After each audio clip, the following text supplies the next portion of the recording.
우리는 그동안 근 1년이 넘는 오랜 시간 동안 이 사도행전을 생각해 왔는데요.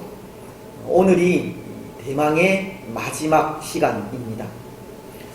때로 사도행전을 마무리하면서 이 사도행전을 시작할 그때처럼 우리 모든 성도들이 함께 모여서 말씀을 나누지 못한다는 것이 참 아쉬움이라는 생각이 듭니다.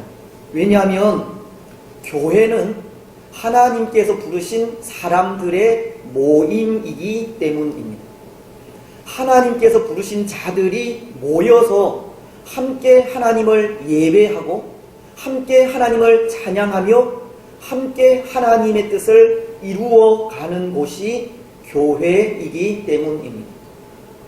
그래서 교회를 에클레시아라고 하지 않습니까?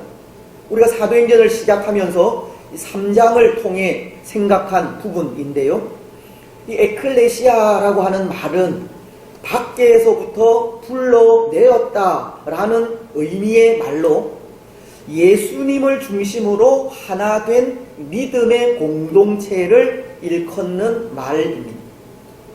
다시 말씀을 드리면 예수님을 믿는 믿음으로 하나 된 공동체가 교회이고, 교회는 믿음으로 하나 되어 하나님의 뜻을 준행해 가는 곳이라는 말입니다. 사실은 사도행전도 그것을 가르치고 있는 것이, 사도행전은 오순절날 마가의 다락방에 임하신 성령께서 주의 백성들을 부르셔서 세운 교회의 역사를 기록한 책이기 때문입니다. 성령께서 임하셔서 부르신 하나님의 사람들이 성령으로 하나 되어 교회를 세워가는 그 역사를 기록한 책이 사도행전이라는 것입니다. 즉, 이 말은 교회는 성령께서 부르신 모든 성도들이 함께 해야 하는 곳이라는 뜻입니다. 하지만 오늘 우리는 성령께서 부르신 성도로서 다 함께 모여 하나 된 모습으로 말씀을 나누지 못하고 있고, 그것이 아쉬움이라면 아쉬움이라는 건데요. 교회로서 지금도 함께 하시는 성령님의 역사로 모든 성도들이 하나 되어 중단 없이 하나님의 뜻을 이루어가지 못하는 오늘 우리의 이 현실이 우리를 안타깝게 하는 것입니다. 여러분, 교회는 예수님을 중심으로 하나 된 믿음의 공동체입니다. 교회는 성령께서 부르신 믿음의 사람들이 믿음으로 하나 되어 함께 하나님을 예배하고 함께 하나님을 찬양하며 함께 하나님을 경배하는 곳입니다. 교회는 지금도 변함없이 역사하시는 성령님의 인도로 모든 성도들이 하나 되어 중단 없이 하나님의 뜻을 이루어 가야 하는 곳입니다. 오늘 우리는 주께서 부르신 성도로서 모두가 하나 되어 이 교회의 사명을 잘 감당해 가시기 바랍니다.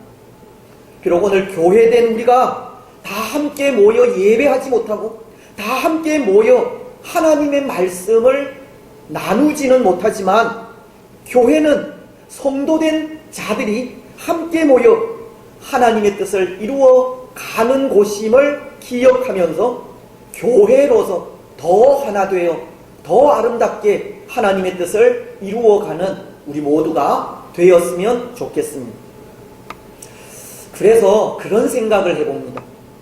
교회는 이 성령께서 부르신 성도들이 하나 되어 함께 하나님의 뜻을 이루어가는 곳임을 생각하면서, 비록 성경에 기록된 이 사도행전은 28장으로 끝이 나지만 이 사도행전은 계속 되어야 한다는 생각입니다.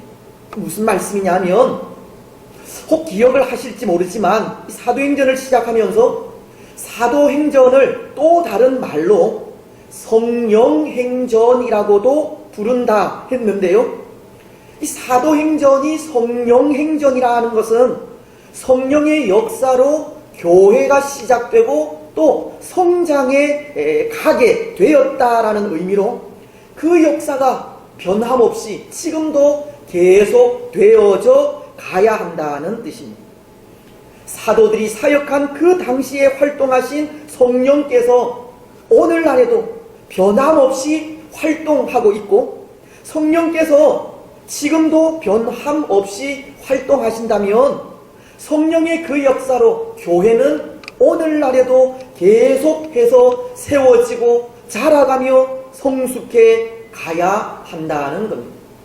그래서 사도행전이 28장으로 끝나는 것이 아니라 사도행전 29장, 30장 그리고 그 이후의 장들도 중단 없이 계속해서 기록되어 가야 한다는 것이 사도행전은 계속 되어야 한다는 말의 의미입니다.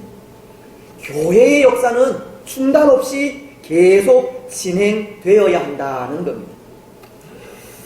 여러분, 그렇다면 그렇게 중단되지 않고 계속 되어야 하는 사도행전을 누가 써가야 하겠습니까?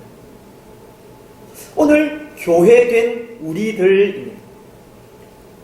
예수님을 믿는 믿음으로 하나 된 우리가 이 교회의 역사를 계속 써가야 하는 겁니다.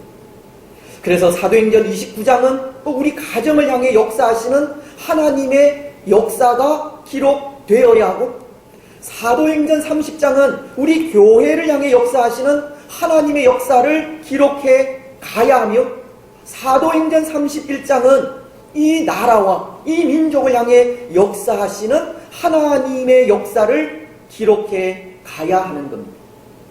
오늘 우리를 통해 이 사도행전은 계속 기록되어져 가야 한다는 겁니다. 여러분, 오늘 우리는 이 성령의 인도하심으로 사도행전의 역사를 계속 써 가시기를 바랍니다. 우리를 통해 성령의 역사가 계속 일어나기를 바랍니다. 그래서 성령의 그 역사를 통해 하나 된 교회로서 충성스럽게 하나님의 교회를 세워가는 주의 복된 성도들이 되시기를 바랍니다. 그렇습니다. 오늘 우리는 이 사도행전의 마지막 부분을 생각하면서 로마에서 행한 바울의 사역을 끝으로 이 사도행전의 대미를 장식하는 모습을 볼 수 있는데요. 오늘 이 말씀을 통해서도 이 사도행전은 중단 없이 계속 기록되어져야 할 책이라는 것을 생각하게 됩니다. 여러분, 오늘 우리가 읽은 사도행전의 마지막 두 구절인 30절로 31절은 이렇게 말씀을 하십니다. 바울이 온 이태를 자기 셋집에 머물면서 자기에게 오는 사람을 다 영접하고 하나님의 나라를 전파하며 주 예수 그리스도에 관한 모든 것을 담대하게 거침없이 가르치더라. 바울이 약 2년 동안 로마 셋집에 머물면서 그에게 찾아오는 사람들에게 하나님의 나라를 전파하고 예수님에 관한 모든 것을 담대하게 그리고 거침없이 가르친 것을 전함으로 이 사도행전을 마무리하고 있는 것인데요. 하지만 바울의 사역은 여기서 끝난 것이 아닙니다. 바울이 재판을 기다리는 2년 동안을 로마 셋집에 머물면서 그에게 찾아오는 사람들을 영접하고 그에게 복음을 전하는 것으로 그 사역이 모두 끝난 것이 아니라는 겁니다. 이 이후에 바울은 그가 참수형을 당해 형장의 이슬로 사라지기까지 또 한 번의 전도 여행을 하였기 때문입니다. 디모데전서 1장 3절로 4절 상반절은 이렇게 말씀을 하십니다. 내가 마케도냐로 갈 때에 너를 권하여 에베소에 머물라 한 것은 어떤 사람들을 명하여 다른 교훈을 가르치지 말며 신하와 끝없는 족보에 몰두하지 말게 하려 함이라. 여기 말씀은 바울이 이 마케도냐로 간 일에 대해 언급을 하고 있지 않습니까?